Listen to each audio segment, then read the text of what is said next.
Hey folks, it's Kat here. Thought I'd try something different than I usually do, which is sitting at my desk. I do sitting at my desk for a lot of the day.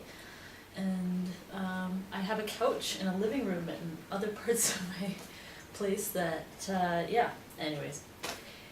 Here I am, and actually this was going to be the location where I was going to do my first injection at home, and my first testosterone injection.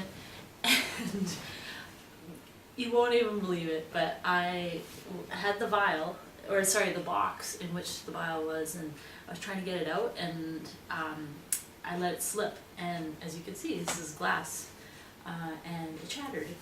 My vial shattered.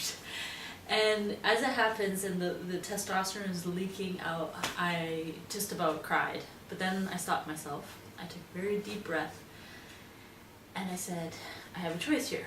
I could make this ruin my whole day and, whatever, have this whole storyline. Or I could try a more Buddhist approach and just be like, okay, no use crying over spilled testosterone. And so that's what I opted for. I was like, you know what, it's not a total wash. Yes, it's an expensive accident in that tea costs a lot of money. And I was able just to breathe my way through it, and I was like, okay, what am I going to do next? And I have a vial at the clinic where I get my prescription, and it actually turned out for the best because I was able to go to the clinic, and I worked with a nurse there, and basically he was just there for support and a bit of guidance. Like as I was doing things, he just kind of corrected little things that I was doing. And I could say, could kind of get confirmation on things that I kind of thought about the next steps, and then he's like, yep. And so I was able to kind of move through things that way, and I think it was really valuable to have that input before I do it myself at home. So anyways, so it worked out exactly, I think, as it should have. For me, I just need to let go of things that I have in my mind, or expectations or plans or whatever, but I couldn't believe that happened when it did. I was just like, really? I am over that now. And so, that's my third shot, and so I'm going on my third week, so 2 weeks, full weeks. Nothing really to report, so I won't even bother on that front.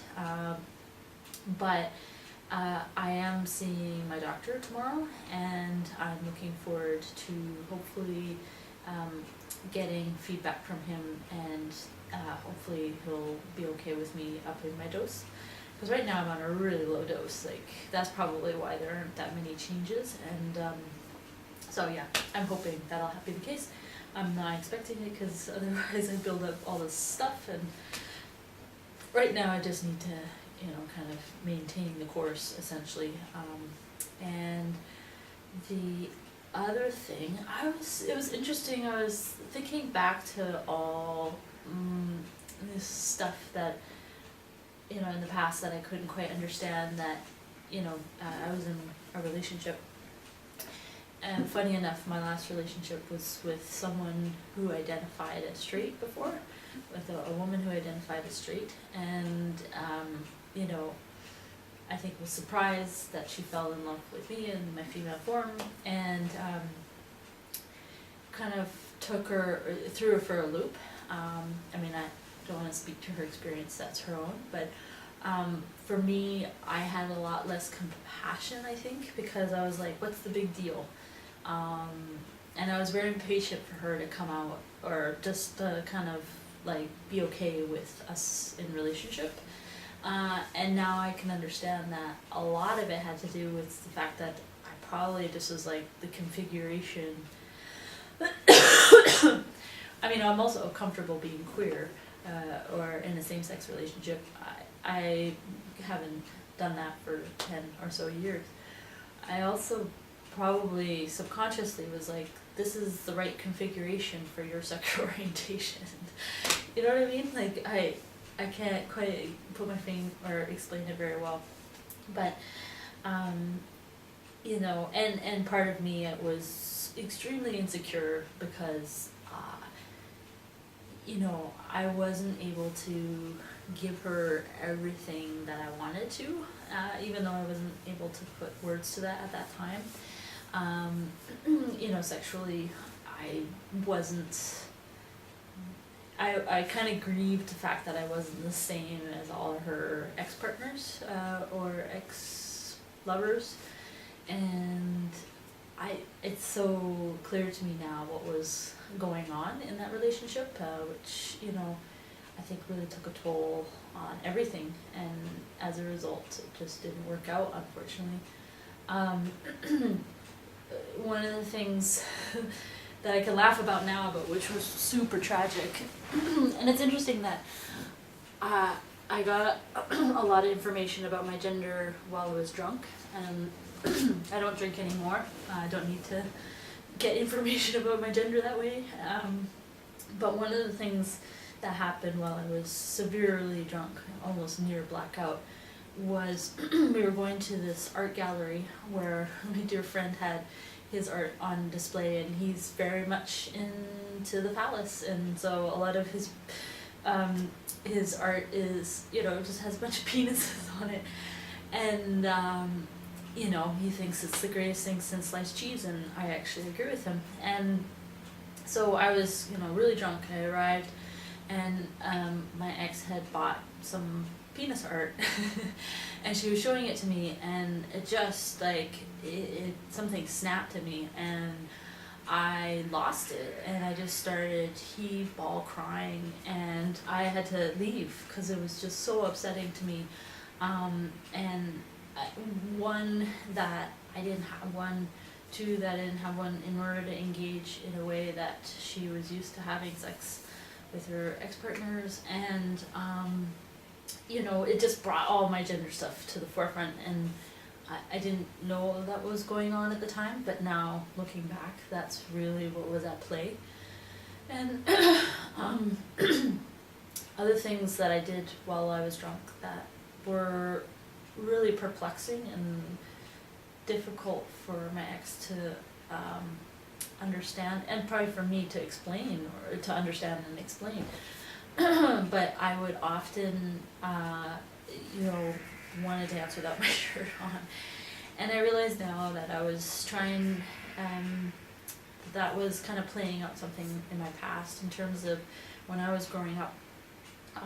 When I hit puberty, you know, I was told to cover up, and to, you know, in terms of developing aspects of my body that, you know, were no longer appropriate, according to them, to show and display to the world. And for me, I was wanting to continue shirtlessness, and I was very bothered, frustrated, aggravated by what was developing on my chest. And so, you know, for me, I play that out, unfortunately, in drunken sessions, because that's the only way at that time that I could play out subconscious themes in my head. It is that I want to be shirtless. I want to be able to take off my shirt and not have these, what I have right now on my chest, but to be able to, yeah, do that. And so I was enacting that in drunken dance settings, and my ex understood that, or perceived that as me wanting sexual attention, and it had absolutely zero to do with sexual attention, and more me playing out my gender piece in a way that I couldn't put words to it at that point. It was more just like the natural thing for me to do. And I do that a lot, and even like in sobriety, I've done it, where I just like, I had this strong desire to take off my shirt, and I can't explain it. Well, I can now, but back then it was just more like, oh, there, yeah. Anyways, another thing that I did while using was I would go to all male places, mostly gay, and I once told my ex that I wanted to soak up the testosterone. And I just was reflecting on that this morning. I was like, I wanted to kind of get testosterone by osmosis, and that's so interesting, and it really confirms to me that this is the path that I should be on. And funny that I was trying different ways other than direct, as in getting my own source of tea. And I would do that by going to all male spaces, and I would really relish those, and would, want to be a part of that, even though I wasn't able to express it that specifically at that time. So it's just like all of these things, speak to the very deep-seated inclination towards maleness from, this is several years ago now, because I'm 3 years sober. So yeah, anyways, it's so fascinating to me. And those are just 3 things that came to mind this morning. There are many, many more. But I found it really interesting in reflecting on my past relationship, how those played themselves out, and what things were going on that I couldn't quite express, and that helped clarify what was going on in that relationship, and how it unfortunately manufactured a lot of dysfunction, and one that is, and I've come to understand, is neither of our faults. It's just, unfortunately what happened at that point of time, and I think I would be much different now, probably a lot more confident,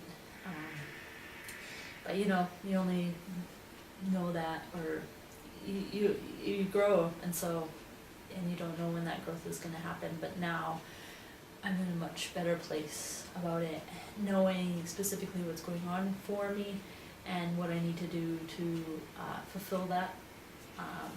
While I may not be able to do that completely with a lower piece, depending on whether I go down that path surgically, but at least I know what I need in order to feel more complete.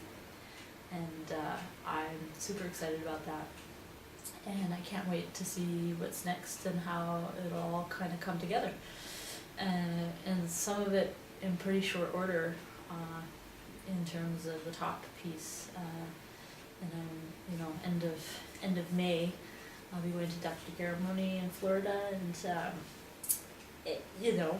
and taking care of that lifelong, well, I won't say lifelong, but definitely since puberty, that desire to be free of things that I thought should have never been there in the first place. And so, I'm very thankful that I get to do that, and that it's coming up before summer, so that I can get all the healing underway, and really just continue on with the rest of my life. I mean, that's, kind of what that's played. Anyways, I just thought I'd share some of those reflections, because they were kind of bouncing around in my head, and I was chuckling at myself today. So anyways, hope everyone has a good day.